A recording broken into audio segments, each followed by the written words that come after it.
Kidding? Just one shot? They're not all zombies, Doug.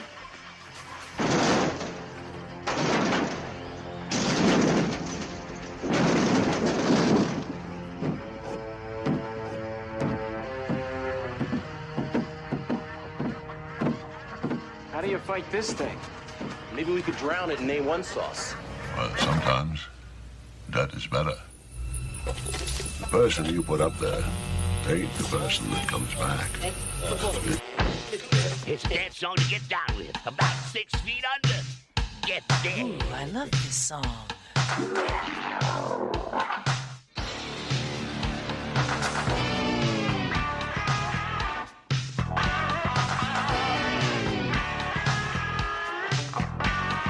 I'm hung up in a grave situation.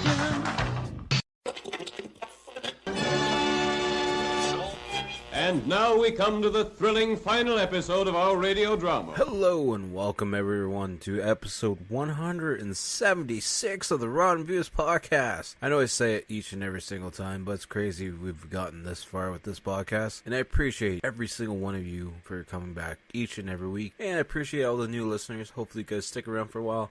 I just love doing this podcast, and I enjoy seeing you guys come back. So if this is your very first episode, I thank you for showing up. You're in for a good one, because I know this movie is already a good movie. I know this whole series, this character is a good character in general. But for those that haven't been here before, this is your first episode. For what I do with the podcast, I break it down. So I start talking about the beginning of the movie, hit all the points in between, and talk about the ending. So it's almost like listening to an audiobook. I'm not going to break down like the special effects or anything like that, but I'm going to talk about the movie and hit all the points that at least catch my eye and catch my interest. So if you guys haven't seen this movie, it's going to be full of spoilers. Each episode of the podcast is full of spoilers. But this movie came out in 1994, I believe it was. So it's on you if you are going to get upset about the spoilers. You can watch it for free on YouTube. So if you want to pause this podcast now and go watch it, I understand. But hopefully you guys will come back, because we need you here. I need you here. I'm a one-man show, and I just do this all on my own. And I love hearing your guys' feedback.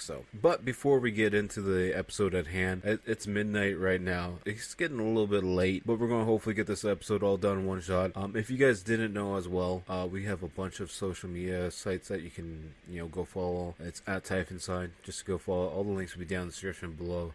We're on Instagram, X. We got the Threads page. We got the Facebook page, the art page. Also, but the main thing we're pushing the most is the YouTube channel. So definitely go check that out. Once we hit 1,000 subs over there, we're going to be giving away some free artwork.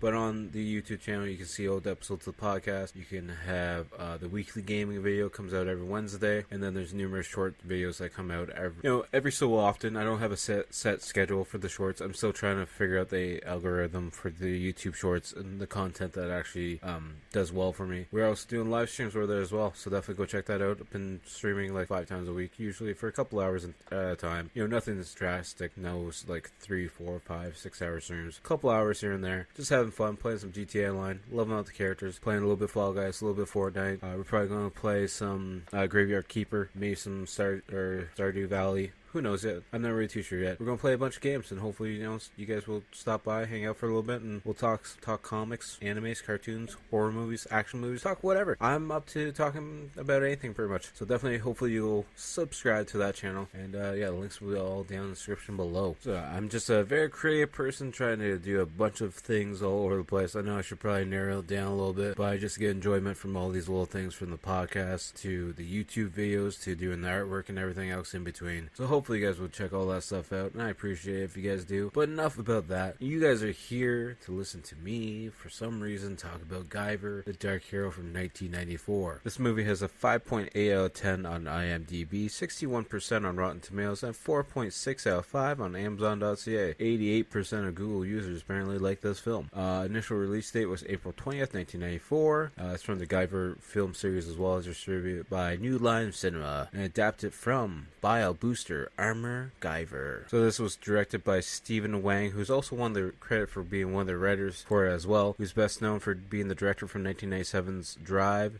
He did the special effects for the 2020 Bill and Ted Face the Music. He was also in the makeup department for the 2001 Planet of the Apes movie, and he also did special effects for 1987's Predator. He also is the co-executive producer for 40 episodes of Kamen Rider Dragon Knight from 2008 to 2010, which I thought was really amazing because I'm also Kamen Rider. Why did I say Kamen? Wow. Judge me now. It's fine. It's fine. I don't know why I butchered that name. But that's something I do with the podcast too. I'm really good at butchering names. And we're just going to leave that in there anyways. I know some of you are probably going to really judge me for it, but it's okay. I understand. One of the other writers credit was also Nathan Long. He was the writer for 1998's The Sender. He was also the writer for 7 episodes of the TV series LA Heat, which I've actually never heard of, but I'm more curious about it now. He was the writer for, of course, this, and he was the writer for 13 episodes of Kamen Rider Dragon Knight as well. He was the writer for a bunch of other things, the Wasteland video game series by the looks of it, at least Wasteland 3. I've never played that game at all, and I don't know anything about it, so I'm not going to speak too much about it. And then the last writer credit, which I'm gonna butcher this one, Yoshiki Takaya, who's also known for writing all the Guyver stuff by the looks of it. He did Guyver from 1991. He did Guyver the Bio Boosted Armor from 2005, and he was also the writer for Manga Entertainment, The Art of Anime, which I've never heard of, but I'm going to add that one to my list as well. But yeah, he also did Guyver Out of Control from 1986, and Hades Project Zeromeyer, 4 episodes of that, which was a manga-inspired show, I believe. Quick rundown for this movie from IMDb. Sean Barker, unwilling host to an alien bioarmor known as the Guyver, must fight the Cronus Corporation again before they discover the secrets of the Guyver's origins. That's something I want to do with the podcast episode, is talk about a few actors that are in the series as well, or the movie as well. So we're going to start off with David Hayter, who plays Sean Barker, who's best known for being the writer for 2009's Watchmen. He was the writer for X2 from 2003. He was in the video game Metal Gear Solid 3 Snake Eater as Naked Snake, and he was also in X-Men from 2000, where he played a museum cop. From there, we're going to jump over to Kathy Christopherson, playing Corey, who's also Nikki Mandel in 2 episodes of Californication. I don't know why I mentioned that one. She's in 22 episodes of Kamen Rider Dragon Knight. She also appeared in an episode of Lucifer, which is a good show. I actually like that one. I have no idea who Joyce is, though. That's the character she plays, but she's only in it for an episode, so it's not really that important to talk about, right? And the last person we're going to mention is Christopher Michael, who plays Atkins, who's also apparently is in Fool's Rush In from 1997, where he's damn policeman. He's also the bailiff from 1991's New Jack City, and he was also arresting officer for the 1996 The Cable Guy. I mean, New Jack City and The Cable Guy, pretty good. Fool's Rush In, I don't really remember with Matthew Perry, but maybe some of you guys enjoy that movie. The tagline for this one is sci-fi's most powerful alien-human hybrid returns. And apparently there's a goof when Sean jumps off the cliff and transforms into the Guyver. He lands on the ground, leaving 2 scorch marks. If you look behind them, you can see the real footprints of where he was actually standing, apparently. I'm not going to notice that at all while watching this, but if you guys do, props to you. Also, before we get into this, I'm probably going to be a little bit biased of this movie, just because I enjoy it so much. I love the costume design, I love the character in general, and I just love the whole story and plot and everything to go with it. So it might be a little bit biased at the end of the rating of this movie, but hopefully you guys enjoy it as much as I do. And if you guys do enjoy it, definitely check out the cartoon, or anime, sorry, and all the other movies that go along with it. Definitely, I highly recommend it.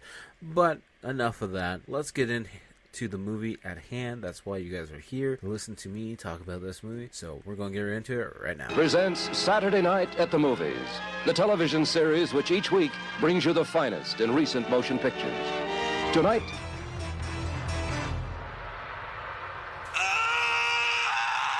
there is a line between good. Let the man go. Yeah, right. And evil. Between light and darkness. Don't kill me. Sean Barker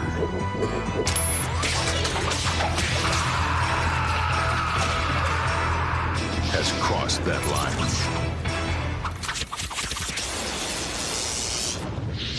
He's been drawn here by a power, Everybody here knows what we're digging for.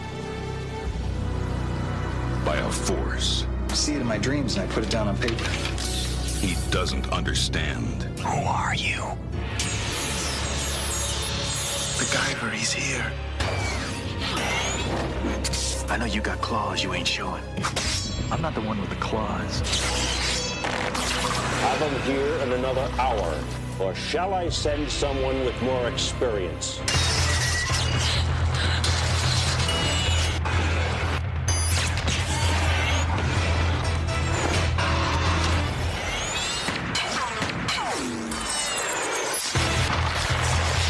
Out of the darkness, Let's find it together.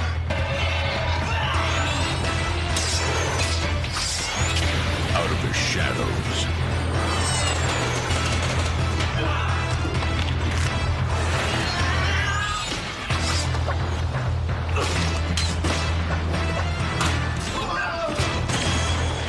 a new breed of hero.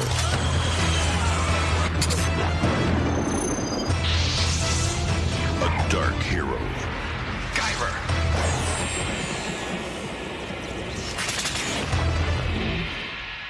So the movie's just starting off, and we just see the Guyver alien suit flashing, and we hear the narrative coming from Sean saying how it's been a year and the Cronus has been gone. It's been like a year since the suit took over his body, and then we just see him in the suit again. And then we cut to this like seedy looking warehouse where a bunch of guys are breaking into a bunch of crates to find some supplies. There's there like maybe Russian looking guy kind of kills one of the warehouse workers. He's like, yeah, go find that stuff. And inside the crates are dolls, and the security guard's like, dolls, really? He's like, yeah, slaves technology. We mix the cocaine with the plastic. They never know. The dolls come in, no big deal. And out of nowhere, they hear a random sound in the warehouse, and the main head guy's like, how you go check that? And the guy goes up in the rafters. He's like, oh, there's nobody up here. I don't see anybody at all. Anyways, then they're getting ready to leave, and the main guy's like, hey, Benny, we're going, come on. And then next thing you know, you just hear Benny screaming as he's getting pushed off the scaffolding or wherever he is up above, and he lands on the roof of a car. And then everyone's like, oh, shit. Then we hear, like, one of the crane equipment in the factory starting to turn on. Everyone's looking up being like, oh, no, what's that? What's gonna happen? And then we see like one flash of the Guyver quickly, and then all the guys just start shooting down the hallway and hitting all these pipes, making a smoke effect. And then we see the Guyver suit slowly walking towards them as the music picks up, and it's very industrial sounding. And we see the very cool Guyver suit. And one of the guys is like, what the hell is that thing? So then Guyver's like, hey, let the man go. And the head guy's like, yeah, not happening. So he starts to shoot his gun, and Guyver just has to puts his palms up, and he's able to deflect each bullet like it's nothing. And then all the other guys start trying to fight the Guyver like one by one, but of course they're no match for the Guyver at all. And then for whatever reason, the security guard tries to fight off the head honcho guy, and they're fighting and scuffling, and then next thing you know, the head honcho guy just pulls out his gun and shoots the security guard a couple times, and Guyver goes over to check on him. He's like, oh, you shouldn't have done that. No. Then we see the Guyver suit, strengthening up and going into like the next mode where these blades come out of his elbows, and the guy's like, God, please don't kill me, just arrest me, it's okay. And then next thing you know, we see the Guyver cut his throat, and then the laser beams are coming out of his head, and he's like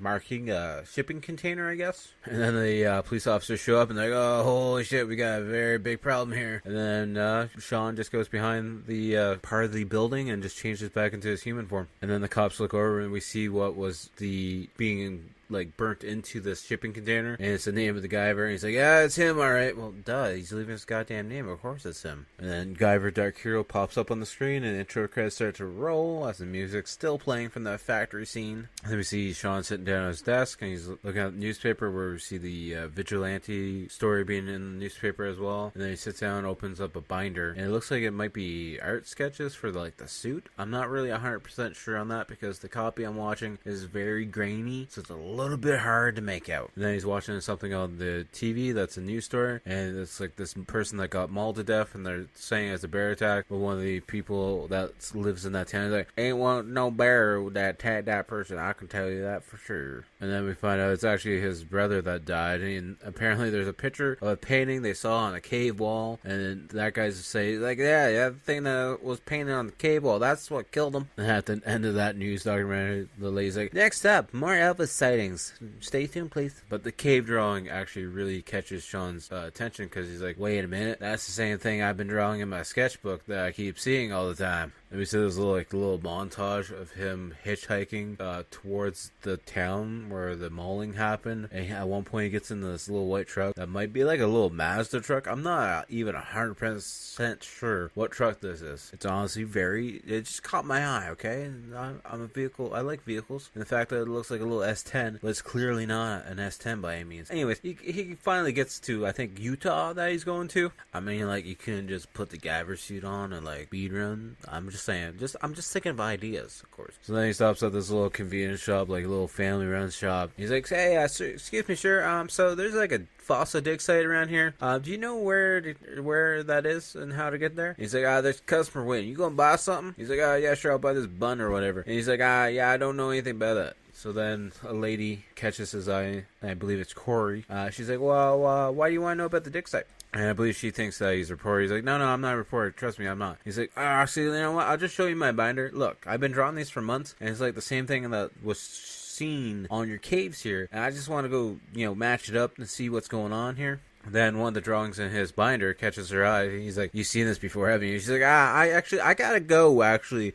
Yeah, good seeing you. Nice meeting you. Goodbye. And she's hopping in her truck with her groceries. He's like, come on, can you just, tell me what's going on here? And she's like, would you back away from the truck, please, before I run over your feet? And then she just drives away and leaves him there. Psych, she felt bad. She turned around and came back to get him. And we find out it is Corey, and she's actually a researcher up at the dig site. They finally get to the dig site, and they're, he's helping her with the groceries. And of course, she's got to have a case of Bud Dry, of all things, because, it gets hot out there, you need to have a Bud Dry. I got nothing. I was trying to make a funny joke there, but I don't even drink, so I got nothing. Anyways, they drop off the Bud Dry and the groceries, and then they just head right into the cave, because that's all Sean wants to see. I almost said Mark for some reason. They get in the cave, and then one of the other workers comes over and gets Corey's attention. He's like, yeah, come see us. And then Corey's like, hey, Sean, you stay right there, okay? You don't move at all. He's like, yeah, sure. And he looks up at the ceiling, and he sees the same drawings that he's drawing, and he's just, like, starstruck and very confused by the looks of it. But, of course, then he starts wandering through the cave system like it's no big deal. Just, I'll end up somewhere. Who knows where? And he comes to, like, the end of this hallway where he sees the 3 or 4 alien-looking statues just standing there. And one's red, one's blue, and one's yellow. And then there's, like, another blue one down below. And, his breathing starts to pick up. And he looks like he's probably going to have a freak out at this point in time. Then Corey finds him again. He's like, you shouldn't wander around in case someone asks you some questions. Because nobody else knows that you're here, other than me. And then we find out that Corey's father, Marcus Edwards, is, like, the main guy behind this dig site. And she's like, yeah, Dad, this is my friend. He was supposed to be up here a while ago to help out. He's late though because he always forgets the time. So hi. Next thing we know, we see, I think it's Bud showing Sean how do the digging stuff. And Sean's looking at this head that's coming out of the ground, and I think he calls it Wesker. I could barely hear that when he whispered it because Bud's right beside him, so he doesn't want Bud to hear him either. Apparently, he doesn't want the viewer to hear him either. And then it's nighttime, and we see Sean laying in the back of the bed of Corey's truck, and she's like, wow, you really immersed yourself, don't you? He's like, yeah, it's like I was digging out pieces of myself, to be honest with you. And then she's like, Sean, so why do you see these drawings, and why are you drawing them? And he's like, I told you. He's like, well, you know what, I brought you here, Sean, so maybe you should give me an honest answer here so I know why you're here. And Corey's like, so man, we'll just call today a field trip, and tomorrow we'll send you on your way. And Sean's like, no, I need to stay here. I need to actually stay here. I can't be anywhere else. Please let me stay here. And then we see Sean and Corey taking a little walk through the wooded area where they come up this wooden bridge, and the tree at one point in time looked like it was moving. And then we find out that Corey's like, yeah, me and my dad are kind of outsiders, we look up the weird stuff. And then we hear a scream off in the background, and then Sean's like, so, Corey, you go get help, and I'll go handle the bear. And she's like, yeah, right. Well, I'll go do it.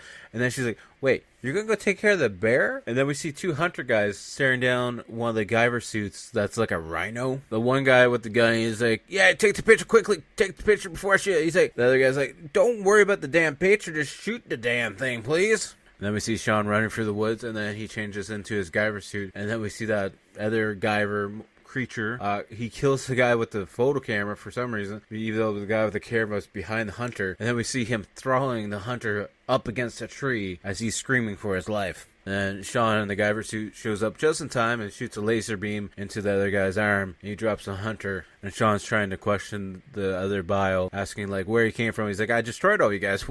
How did you get here? we see Guyver and this other bio just fighting each other, and to the one point where Guyver starts winning a little bit, the other guy gets pissed off and literally snaps a big tree in half and starts beating Guyver with it. And then Corey and her dad and I believe Atkins show up in the truck because they're going there to help, Sean, because they thought Sean was fighting the bear by himself. And next thing you know, we see the other monster run off, and then Sean changes back into his human form as the hunter's waking up, and he flags them both like all down the truck. So yeah, over here. Hunter's over here. He's fine. Bear ran off though. Don't know where he went to. And then Corey's like, oh yeah, that guy over there is alive. And they go to check on him. And Hunter gets up. He's like, no, you get away from me. You're one of them. You stay away from me, please. And they're like, oh, he's crazy. He's in shock. He doesn't know what he's talking about. And Sean's like, well, I wish I would have got here sooner. And she's like, well, I'm glad you didn't. What the hell do you think you were going to do? And Atkins looks over. He's like, yeah, I was wondering that too. What do you think you were going to do if I had a bear? And then we see Sean just kind of looking around, questioning, like, who could that bio be? Like, which one of you humans is hiding, like, a Guyver-esque suit underneath your human flesh? And then Sean starts tracking Atkins, and he finds Atkins like hiding behind a rock, and he's using like a CB radio of some sort to radio into someone, and he has like, he gives off Sean Barker's name. He's like, he was here, like he was the first one there when the attack happened. Then Sean tries to get closer, but steps on a twig and it snaps it, and then Atkins hangs up. He's like, so what did you hear? And Sean's like, nah, nothing. I don't know what you're talking about at all. And Sean's like, I saw you leave camp really quickly. I thought maybe you saw the bear again. And Atkins like, just as well as I do, there's no bear around here. And then Sean's like, hey, wait, you're with the government. And then Atkins puts a gun to his face. He's like, and you won't live long enough to even know, or, throw me under the bus, because I'm trying to figure this situation out. You're being reckless. And then we see someone, we can't tell who it is, talking to an older gentleman on this old school computer screen. He's like, sir, I just know now that the Guyver's here somewhere in this camp. He's like, the hunter becomes the hunted. Well, make sure you bring him here. We see Sean's struggling to get a good night's sleep because the Guyver suit's like going crazy underneath his skin, making him sweat and whatnot. As we also see inside the cave, as part of the cave wall starts to crack a little bit, it looks like something's coming out of the cave wall, and Sean is in his bed face down, just shaking as his back starts to pulsate more, because that's where the Guyver suit is trying to like come out essentially. Then in the cave, we just see like this bolt of light shoot through, and then that just instantly wakes Sean up, and he's like, oh yeah, not having a good night's sleep. Nope, not doing it. Then we see two people on the dig site, and they're looking at a wall. They're like, this wasn't here yesterday. As they start to dig at it some more, it's a giant crack in the wall. And the lady finds something behind it. Bob's like, oh, well, what is it? She's like, well, it feels like leather. It feels soft, actually, to be honest with you. And then she starts tapping on it and calls over Dr. Edwards, because now it sounds like it's like a metal behind it of some sort. He's like, wow, this is wonderful. And Dr. Edwards is like, I think we found it. I'm like, maybe you should just hold your horses just a little bit. And then we see like the whole crew working on this one section of the rock. And then this other guy starts running, and he's like, Dr. Edwards, this whole thing goes to the top of the cave. This thing's huge. And then Dr. Edwards is looking at this cave painting. He's like, I think it goes down this far and goes over this far. And then we see Sean in the background. He's like looking at the cave painting that they sketched out. And he's like, it's a ship. And then that night, a couple of the guys are having a good time, partying, getting drunk. And the one guy that's being held up by his two buddies like, you want to see something really scary? And Sean's just staring at him, and he thinks that maybe that guy is the guy he was just fighting in the woods the night before. And then Atkins grabs him by the shoulder and he pulls him over. He's like, off to the side. He's like, so what do you know about the Coronas Corporation? Let me know. He's like, what are you talking about? He's like, cut the bullshit. Just talk to me about it. And Sean's like, I don't know anything. He's like, well, you knew enough that the claws weren't yours. So, how about you talk to me a little bit about this so we can be on the same team here, buddy? That's when Atkins is like, I know Cronus LA was destroyed, but we know that Cronus is worldwide, and there's one in pretty much every major city, so we have to deal with this situation now before it gets too bad. That's when Sean's like, so these guys, they look human, but they're aliens of some sort. And Atkins like, well, why didn't they kill you? He's like, I'll tell you later. Corey's right there. I gotta go deal with her, okay? We see them then back at the ship, and one of the guys has like a blowtorch, and he's starting to heat up the ship for some reason, but then this like shockwave goes out, and it hits Sean pretty hard, as we see the two like Guyver marks on the back of his neck to start pulsating more and more, and he's just trying to hold back the pain, or I don't know, it must be pain, I'm assuming. They get done with the blowtorch, so then the guy touches where he was just blowtorching, and he's like, yep, not hot at all. So anybody else got any other suggestions on how to get in this damn thing? And then one of the head guys is like, we don't have time for this, we gotta get this thing open now. And Dr. Edwards is like, what do you want me to say, open sesame? And then everyone looks at the wall as it starts to transform a little bit, like, son of a bitch. And then we see one of the guys coming outside the spaceship, and he's in the full full-on spacesuit. He's like, you know what? It's breathable. Everything's okay in there. We can keep on exploring. I also didn't realize it was Dr. Edwards at first.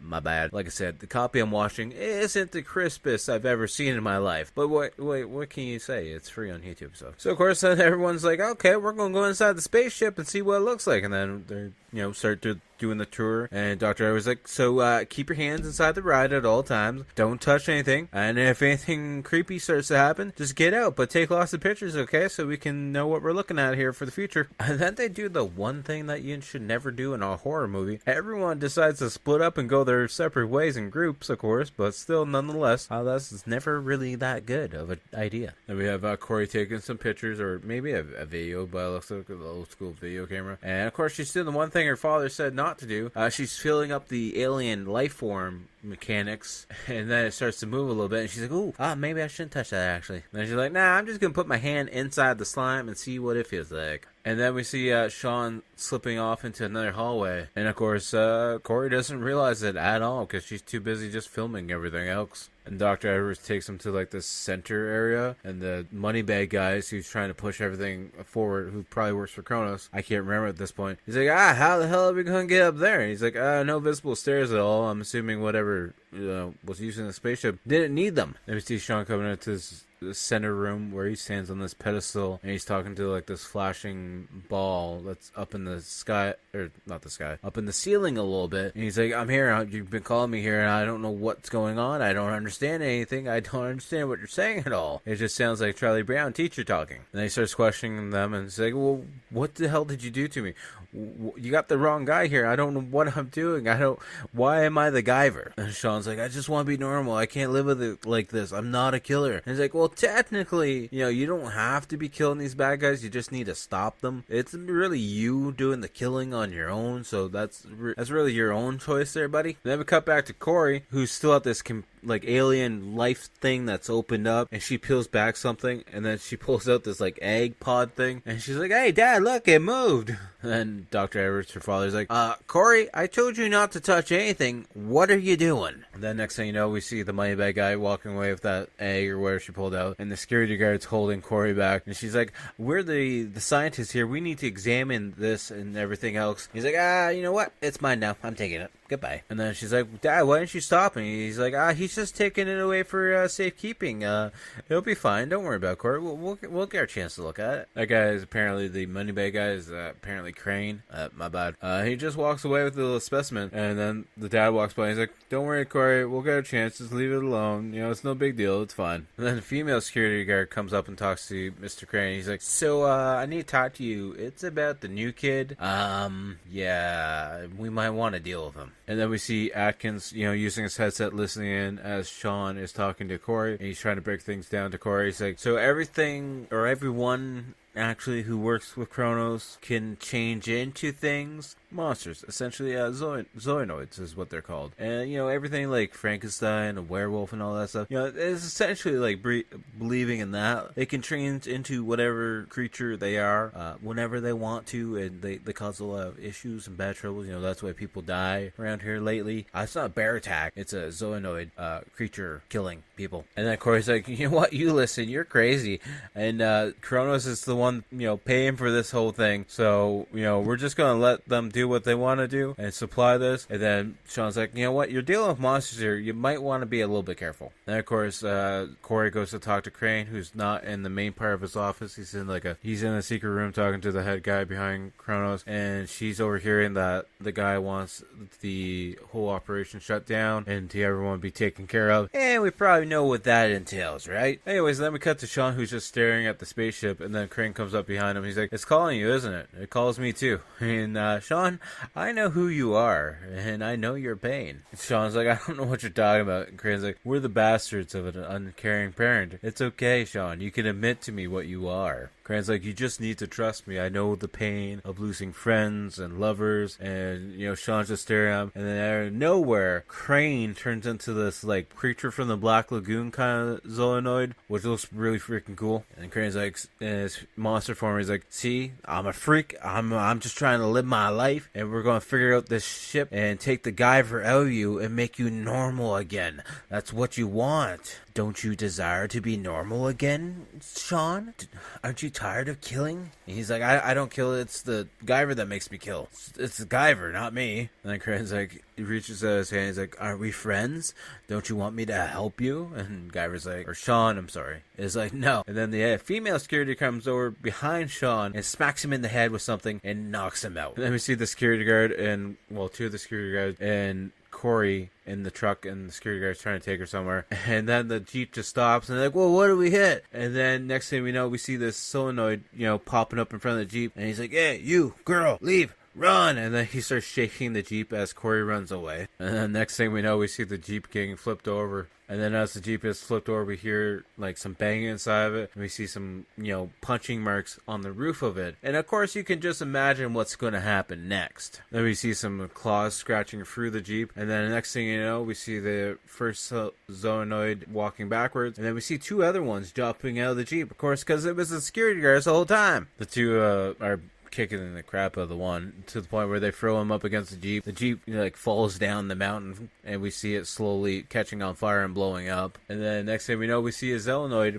getting literally tossed off the cliff and falling down the same spot. And Corey is set on thinking that the Zoonoid that saved her life is her father. So she then starts picking up some rocks and throwing at the Zoonoids, being like, hey, don't hurt him, leave him alone, that's my daddy. Then we see Sean on a cot, and one of that female security guard is putting a needle in his arm to make him sleep some. And the next thing we know, we see her telling another guard to keep an eye on him to keep him asleep. And then next thing we know, we see that guard get knocked out by Atkins, and then Atkins is like slapping Sean to wake him up, being like, come on, you gotta wake up, come on, we got stuff to do. And then Sean's like, so where's Corey? And Atkins is like, they took her about 15 minutes down the road, I can't do anything to help her, but we gotta go, I need you, we need to figure out this stuff. And that's when Sean punches Atkins a couple times and runs over and steals Corey's truck and takes off down the road as Atkins is trying to catch up. Being like, I'm just trying to help. They just have two different methods of trying to help each other. I gotta say, like, watching this movie and seeing the full body prosthetics of the whole creatures, and there's 4 of them so far, is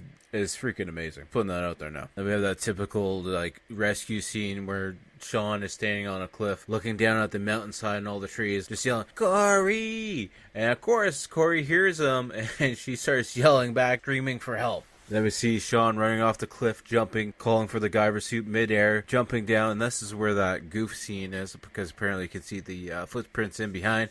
And then we see Sean taking off full tilt down through the woods in his Guyver suit. And we cut to Corey and one of the other monsters fighting in the water. We see the Guyver getting Corey to safety out of the water, and then he's taking on the other 2 monsters, because I think Corey's dad just gets kind of tossed off to the side because he's an old one, so he's not as strong. We see the Guyver hiding down in the water, and then he jumps up behind one of the solenoids, and when he comes down, he just does this like claw attack and cuts it right in half. And now we have the Guyver one-on-one with that like rhino one again, because he's still the other one that's alive, because the other one looked kind of like he was a cockroach maybe. At one point we see the Guyver pushing the monster up against a tree and like shooting his elbow blades into the side of him, and then he turns around and does like the finger test of strength game where he literally like breaks his wrist, and then the next thing you know, he like pokes his eyes out, and we see that monster fall to the ground and die. As we see behind Corey, the other solenoid crawling closer and closer, and then the Guyver goes to do a spinning attack to do the elbow knife blades, and Corey jumps in front of her father, and the Guyver just stops like,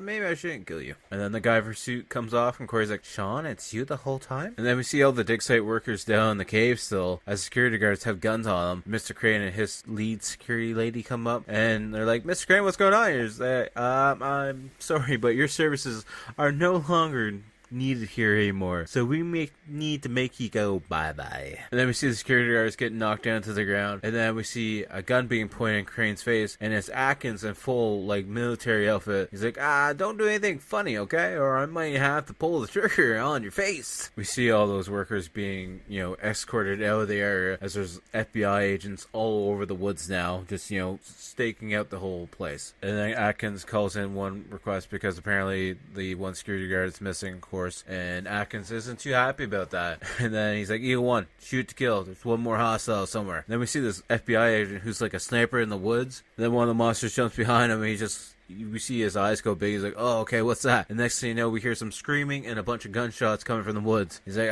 looks like my friend has found your friend in the woods, apparently. And then we see Sean and Corey going back into the case system. And Corey's like, Sean, you need to slow down. What are we doing? Sean's like, we need to destroy this ship. It's the only thing that's going to help us. We need to destroy it. And Sean's like, if we do not destroy the ship, too many people are going to die to try and save the ship, and it's not worth it. We need to destroy the ship. Then we see one of the monsters showing up in front of Atkins as Atkins holding his gun, and Crane's like, you know what, that's only gonna piss him off more, so maybe you should give up your weapons, just so you know, make it a little bit easier on you. And then Crane's on the computer system talking to the head guy. He's like, you need to have the Guyver system here in 1 hour, or I'm gonna send someone there who can actually do the job properly. That's when then Crane's looking over at the suitcase. He opens it up, and of course that piece of material from inside the ship's inside there, and he's going to change himself into one of the monsters as well, of course. And then we see Sean in the control room kind of area, what we assume is the control room. It's an area where he's standing on that little pedestal talking to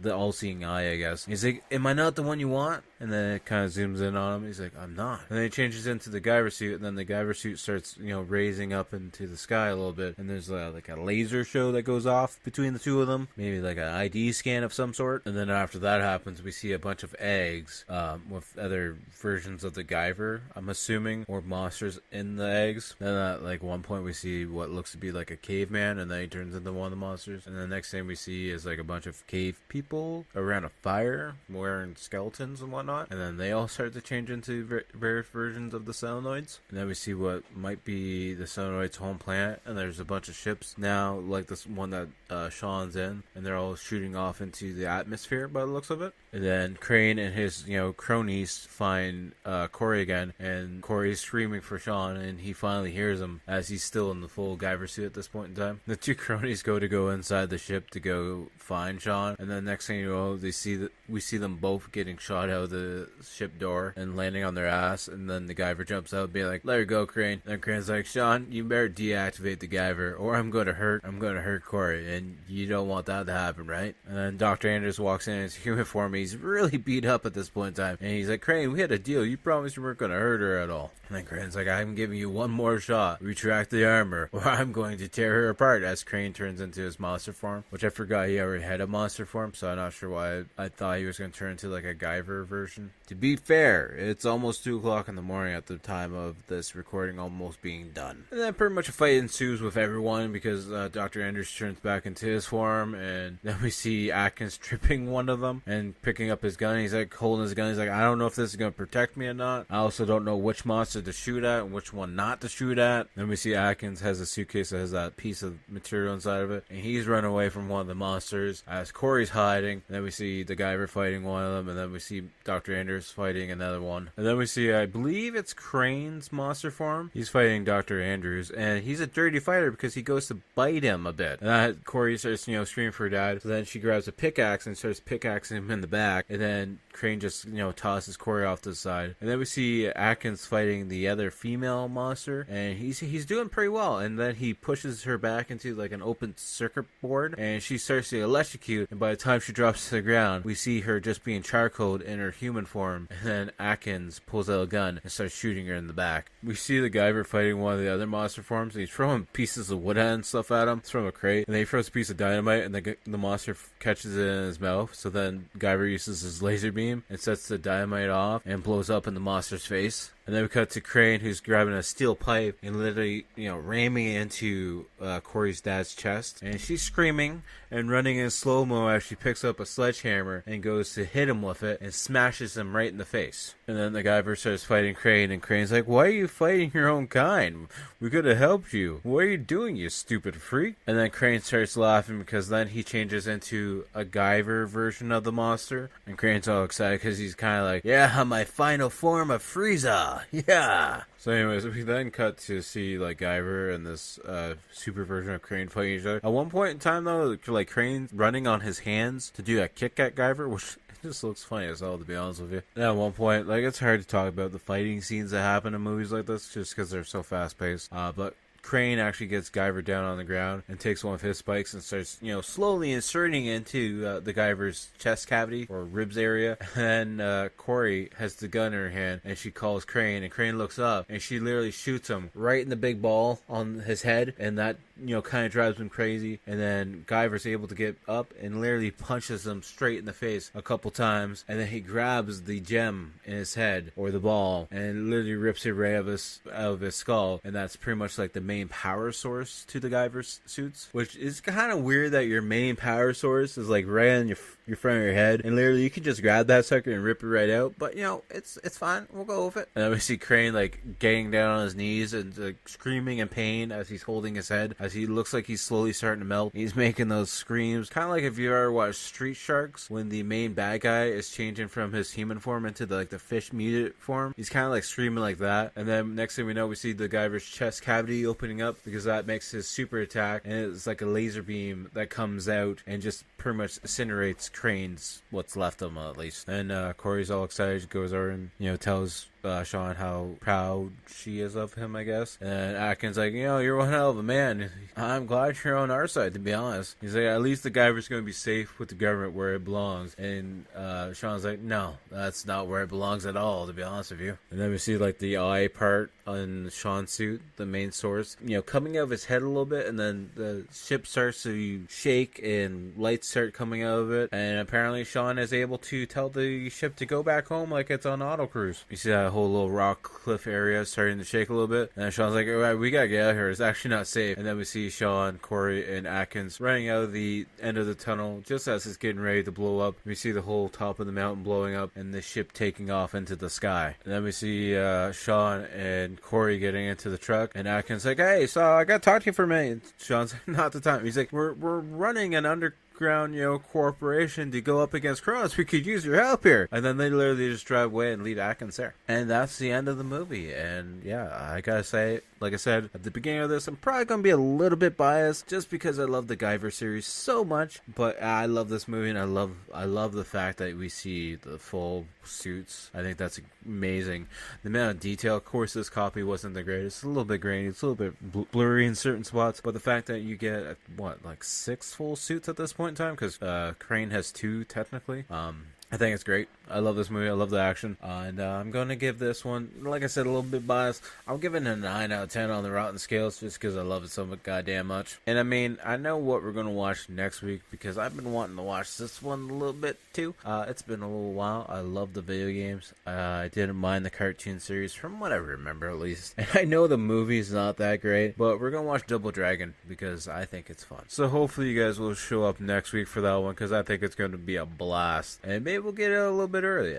Hopefully I'll record it early. I'm not going to put the episode out early at all because we got some other stuff that's going to be coming out. But before I get into that, make sure to check out the outro band, Toronto-based horror band, Blood Opera. The links will be down below, but you can find them on SoundCloud, Spotify, YouTube, Facebook, Instagram, and definitely check out the Etsy shop. They got some pretty cool stuff up there as well. But yeah, like I said, we got some more content coming out. We got some weekly videos. Maybe what I really would like to do with each episode of the podcast, I would like to do probably maybe get some custom thumbnails coming out, but maybe even do like a drawing for that episode that week. I know it's a lot of things to add on to my table, but I would like to start doing drawings based off of each episode that I do, even if it's just a quick little half-hour sketch, something to go along with the movie. And maybe if enough people like it, who knows, man, we'll do like a little auction for some free artwork or something. I don't really have any ideas yet, but I know if I do a drawing for each episode, I'm probably not going to want to keep them all. Just gonna put that out there now. But anyways, aside from that, I'll probably do them as like short videos, or maybe do them on a stream where I'm sketching them out or something. I don't know. We'll see how it goes. But aside from that stuff too, make sure to check out all my social media links down below. I know that was a bad, segue into this.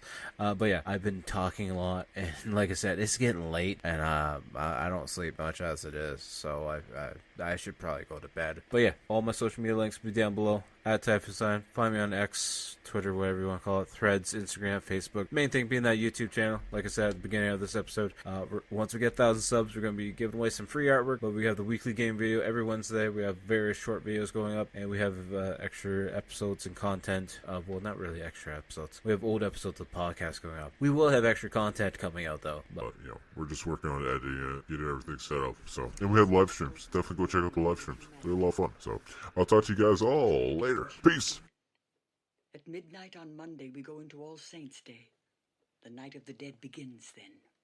And if the portals of hell don't get shut before, no dead body will ever be able to rest in peace again. And so the dead will rise up and take over the earth, and you've got to get to Dunwich. You must reclose those gates.